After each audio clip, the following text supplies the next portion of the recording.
وزي ما عودناكم تغطيه خاصه للمركز الاعلامي الاتحاد المصري للميني فوتبول، والنهارده في يوم جديد من المدينه الشبابيه ببورسعيد، ومعانا نجم مختلف عن العاده وهو كابتننا الكبير. نتعرف بيك.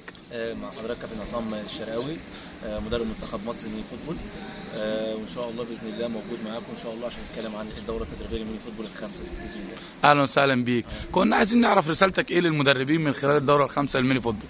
والله هي طبعا النهارده يعتبر ختام الدوره الخامسه للميني فوتبول، وان شاء الله باذن الله يكون ليهم التوفيق والحظ الفتره اللي جايه ان شاء الله في الرياضه.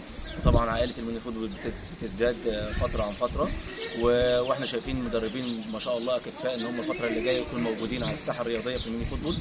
والحمد لله استفادوا كتير من المحاضرين في اذا كان في النظري من الدكتور ناجح، وفي العملي في الملعب بوجودي وبوجود الكابتن أنسي والدكتور ناجح.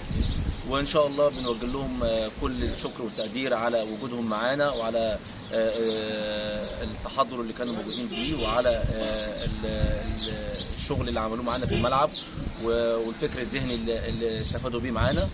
وان شاء الله بالتوفيق لهم ان شاء الله في الفتره اللي جايه باذن الله، ويكونوا اضافه قويه ان شاء الله. لو بتدي نصيحه للمدربين الجدد نقول لهم ايه؟ طبعا التفوق ومحتاج جهد وعرق، ومحتاج نشتغل على نفسنا كتير، محتاج نركز اكتر، محتاج ننتج، محتاج نطور من نفسنا. طبعا في مدربين شايفين في الدوره الخامسه ان هم باذن الله يكونوا اكفاء ان هم يكونوا موجودين معانا في الفتره اللي جايه.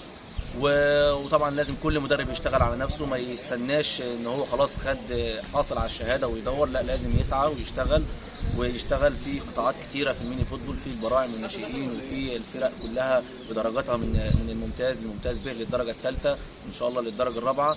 يسعوا ان شاء الله، ربنا هيكرمهم وهيكون لهم دور كبير ان شاء الله في منظومه الميني فوتبول. لو حابب نوجه رساله شكر النهارده للكابتن احمد سمير رئيس الاتحاد المصري العربي نقول له ايه؟ طبعا استاذ احمد ليك كل الشكر والتقدير على ما تفعله في رياضه الميني فوتبول، من انشاء اللعبه لتطوير اللعبه بمراحلها المختلفه، في طبعا إقامة دورات عديدة في اللعبة. النهارده احنا في ختام الدورة الخامسة.